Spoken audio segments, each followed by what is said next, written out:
السلام عليكم ورحمة الله تعالى وبركاته ورالك عن الدار سيد وإذن له مركلة صباح ونعسن قلب ونعسن إيوه قور كستوى تشوكتان بي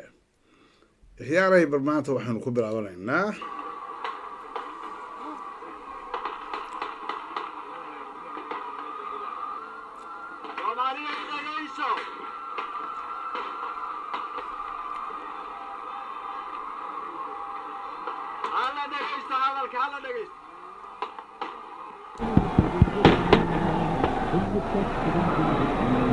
Soomaaliya adigoo wakhtiga kan la marayo xorriyadaada qaadanaysa oo dhalanaysa waxaad leedahay weji waxaad leedahay magac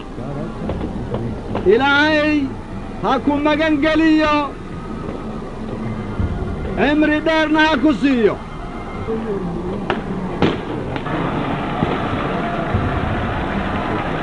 Che aspetti eccellente per cui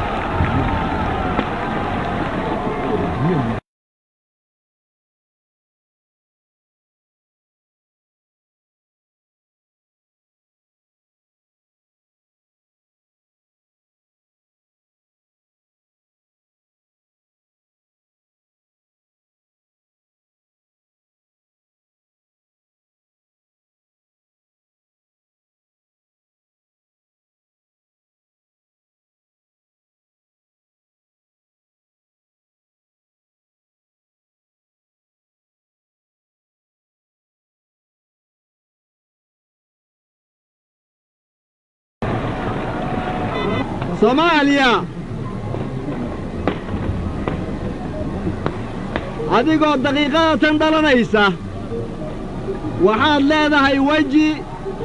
waxaad leedahay magac ilaahay ha ku nabadgeliyo ilaahay ha ku magan geliyo cimri dheerna ilaahay ha ku siiyo waddaniyiinta Soomaali anigoo idinkuna ogaysiinhaya qalbi farax badan ka buuxa dhalashada jamhuuriyadda Soomaali iga aqbala inaan wada jir isku faaninno kulligeen kala sooc annaga oon lahayn oo dagaalka aynu soo wada gallay xorriyada maanta noo dhalatay maanta waxaa dhalanaysa taariikh cusub oo ummadda Soomaalidahu ay leedahay taariikhdaas dagaal baynu ka soo marray sidii aynu wadajir iyo sharaf aynu ugu noolaanno taariikhda ummaddayada Soomaalidahoo dhallinta yar leh waxaa ka buuxa saad ka warqabtiin dhib badan aynu soo marray yaa laga sheekayn karayaa sugi tiro badan oo aan sugnay baa laga sheekayn karayaa rajooyin badan oo wax badan aan wakhtiga kan sugnay baa laga sheekayn karaya intaasoo dhan ayagoo wada jira waxay ku dhigan yihiin qaluubtayada ayadoo shay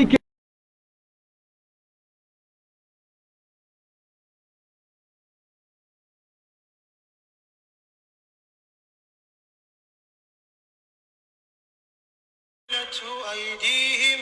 أفلا يشكرون سبحان الذي خلق الأزواج كلها مما تنبت الأرض ومن أنفسهم ومما لا يعلمون وآية لهم الليل نسلخ منه النهار فإذا هم مظلمون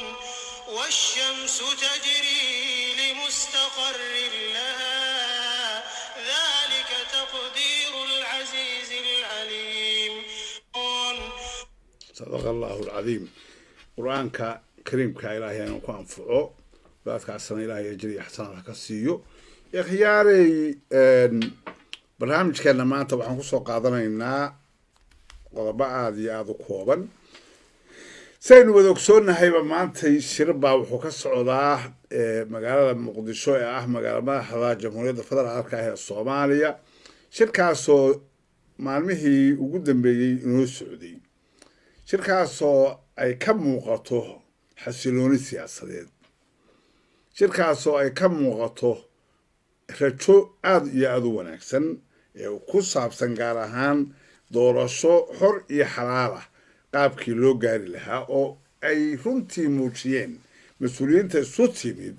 in ay raalli ka yihiin doonayaanna in dalka ay horey u qaadaan waxaana leenahay aada iyo aad baad ugu mahadsan tihiin aragtiin abshir gacmahaad qabsateen wax dhab ah baanu qaadanay wax dhabar allaha ka dhigo waan filaynaa runtii inay dhab tahay maxaa yeelay madiisma yeelyeesho waxa ka muuqdaa meesha oo caanaha ay keentayna waaba loo jeedaa taas maadaama aynu halkaas ka aragnay aan tahniyadaynayno rajaynayno u ducaynayno mar walbana tala aanan ka hagranaynin ikhtiyaaray waxa weyn oo walwalka iyo walaaca ugu badan inaan ka qabna ay tahay waa barnaamijka soo xulidda xildhibaanada oo anigu aan qabo si cad u qabo inaan lagu halayn karaynin odayaasha dhaqanka keligood sababtuna ay tahay raggii hore ay soo xuleen oo keli ama ay awoodda ugu badan lahaayeen waxayna dhaxal siiyeen Christ aan la soo koobi karin dad isyaqaan baynu noqonnay cid walbaana sababaha dadkan quality-ga xun loo soo doortay oo u soo gudbeen waa wax cad wey bannaanka yaalla isu dhuudhuuban mayno marka dhexda in la dhigo hawsha oo la wada qabto weeye sida awgeed soo xulitaanka xildhibaanada waa in bulshadu qaybaheeda badan ay raalli ka noqdaan xildhibaanka matalaya nafsadooda iyo ummadda soomaaliyeed ee sharafta leh sharci iyo la xisaabtan xukuumad iyo dowlad guudba cidda u xisaabtamaysa constituency-gana loogu halayn karayo xildhibaan dhuunta u shaqeeya oday laftigiisu dilan sida markii la kala xishoodo arrintaa iyada ahi waajib bay inagu tahay ilaa iyo masaajidka in xiniyaha la ishaysto ilaa iyo guriga si xalaala lagu wada yimaado xisaabtan hore baa xisaabtan dambe keena haddii xisaabtanka hore uu ahaa xildhibaan iga dhigaan oday kaa dhige oo barnaamij runtii aada iyo aada soomaaliya uga hirgalay ah oo laisla yaqaan dabcan waxaynu geli doonaa bohoshaynu ku dhacnay walaasheed ama mid kasii dheer saa awgeed baa waxaan goobadaydu hadda tahay meel walba oo la joogo dowlad goboleed walba iyo degaan walba dadka waxgalka ah odayga inay isgarab taagaan oo yidhaahdaan oday ishaan ku haynaa ma ogelin hebel ma istaahilo hebel baa istaahila quality-ga noocaasuna ku istaahila qof aan mas-uuliyad qaari karin simbali anaa raba ama oday baa raba inaanu inagu soo gelin wey waa in bulshadu u dhan tahay kuna qanacdaa xil dhibaan qofka xilku dhibayo qof aan xil dhibin xil baa dhiba because xooluu leeyahay because ina hebel baa wada ama ina hebel baa wada arrintaa waa in lanaga ilaaliya arrintaas iyada ah inta shirkaana socdana waa in guddiyo civil society ka socda is abaabulaan guryaha odayada ay bur loo hor fadhiistaan iyo qoryaha waxay helayaan haddii laynagu dhici waayo villa soomaaliya oo inqilaabka aan fashilinay waa inaan inqilaabka kalena fashilinaa oo iskii u jira oo weliba dadka wax yar loo doortay oo wax walba in loo doortay iska dhigaya oo odayadu uga horreeyaan waa in runtii la yidhaahdaa waxba ka idinka yeeli mayno middan waa wadaleen waa mustaqbilka ummadda soomaaliyeed waa mustaqbilka degaanka waa mustaqbilka dalka waa waxa khatartana geliyey oo maanta keenay in dhiig badan ku daatay wixii iyagu ay sharciyan ugu xisaabtami lahaayeen iyaga oo rubadooda keliya ka fakeray ikhtiyaaray markaa arrintaa iyada ah barnaamijkaas wuxuu ii yahay maantay hordhac oo macnaheedu waxa weeyaan war miyaynu u baahannahay inaynu iska suganno oo la inoogu sheekeeyo ilaahay idankiisa iska sugta khayr baa dhici doone yes khayr waa dhacaya waa wax cad oo bannaanka yaalla marnaba khayr la waayi mayo laakiin khayrka waa inaanu ka dhabaynaa gacmaha yaga caqliga yaga iyo dadnimadayda kula nimaadnaa khayrka khayr ma yimaado haddaanu waddadu ku imaan laha haddaan la falin arrinta xamar mas-uuliyiinta ku shiraysa ma shirteen 25 abril ilaa 7 abril dhacdooyinkii rag u dhaawacmay rag u dhintay gabdho u dhaawacmeen xoolo badan lagu baabi'iyey mas-uuliyiin oo soo socotay haddaan la samayn sidaa awgeed waxaynu waa khasaaro haddaysan dhicinin inaan inqilaabkii aan fashilinay gacmaha u soo gelinno wax la mid ah dadkii wax inqilaabahayay barnaamijkaa marka isaga ah geestan waxaan uga taaniyadaynayaa akhyaarta marka akhyaaray waxaan aad iyo aad iyo aad iyo aad u jeclaysan doonaa inaan maqlo guddiyo aad u ballaaran ciidamo hubaysan baa waxay hor fadhiyaan dhammaan isimada soomaaliyeed guryahooda oo ay leeyihiin wixii lagu doortay waxaan ahayn ma samayn karin iyo kuwa jeegaraynaya kuwa lacag sita iyo kuwa humbaalaynaya iyo gabdho ordaya dhammaan waajib baydu ku tahay sida ficilku u bilowday wax xalaala loo raadiyey in xalaal lagu goobo waana hadda in la bilaabaa ma ahan in la gebgebleeyo xilligeed waxaan ka rajaynayaa soomaali meel ay joogtaba inaysan ku qoomamoon doonin maxaanu ka qaban karnaa waa dad odayaal soo xuleen sababtuna waxa weeye khatarta aynu gallay 4 sano oo ilaahay ahayna ka samata bixiye dhowrka maalmood hadda la shirayaa dad qabow soo galay la oran karaya raran baa lugaha lala galay waxa ina geliyey waa fiirsigeennii hore oo aynaan shaqo qabsan marka shaqada aynu qabsanayno waa inay ka bidhaan dheeraataa wax walba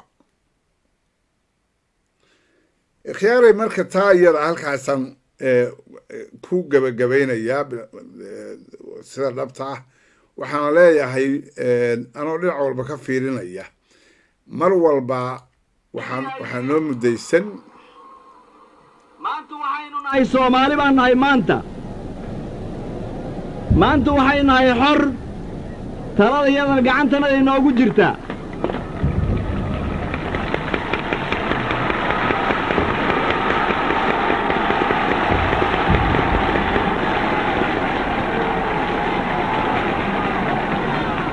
wakhtiga kan aan idinla hadlayo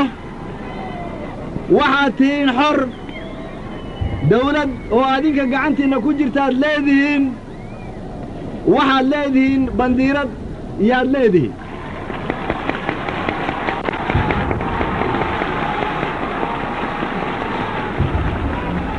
waa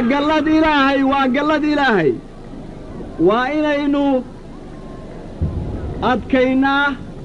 oo aynu dhowrnaa adduunka si wanaagsan nagala jooga hadda oo ummad badanu ay nagala joogto marag ha ka ahaado rabiddayada aad aynu u doonayno aan u rabno inaynu jecel nahay shucuubka adduunka inaan xiriir wanaagsan inaynu la lahaanno dhawaq noogu horreeya sidii carruur dhalatay waxaan maqashiinaynaa caalimka nabadgelyo ha heleen oo ilaahay ha siiyo intii lilaahi iyo nabad doonaysa nabad iyo wanaag kulli ah middaasu waa mid duco ah oo lilaahi naga ah soomaaliyey meel alla meel aad joogtiinba ila rayreeya oo ila farxa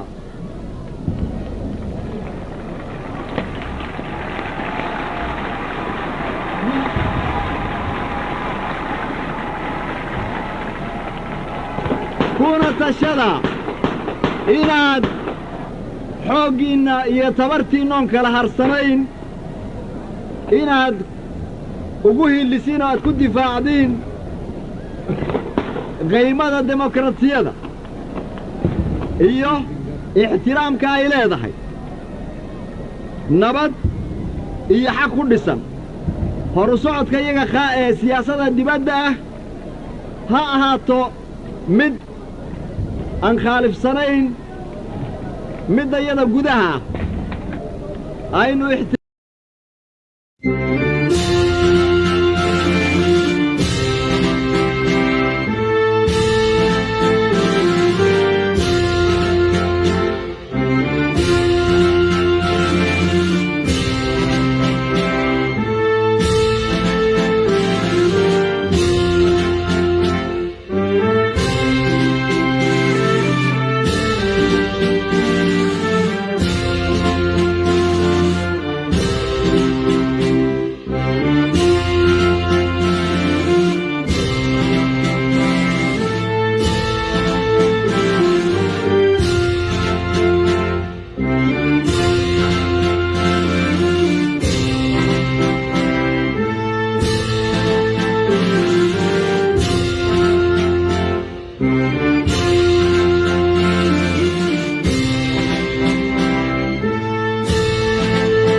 weeye hadalka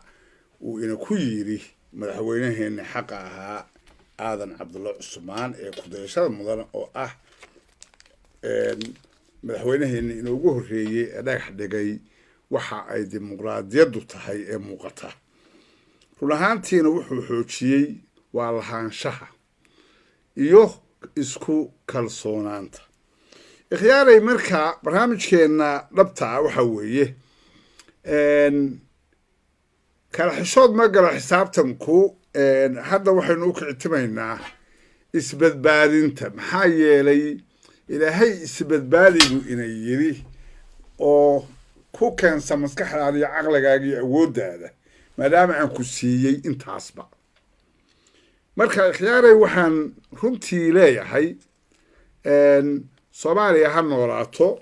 gobonnimadeenna iyo sharafteenna innaga ayaa laynaga rabaa inaynu dhagax dhigno mar walba meeshay usii soconayso iyo horumarkay gaarayso dardaaranka dhabta ah oo galabta aan idinkaga tegayaana wuxuu noqonayaa odayga waxaynu u dhiibanay shaqo gaara middaan iyada ah waxaa ka yimid shido waa wada xulaynaa waa is eegaynaa waa isjeegaraynaynaa waa arrin dowladeed iimaan laawe soo saari mayno oday ma yeelayno waardiyaha ayaan qabsanaynaa kandiidaha oo ku dagaalama waajib bay nagu tahay inaanu la dagaalano maxaa yeelay inqilaabkii 12 abriil 2021 wuxuu ina baray cidna inaan loogu aaba yeelin waxa ummadi ay leedahay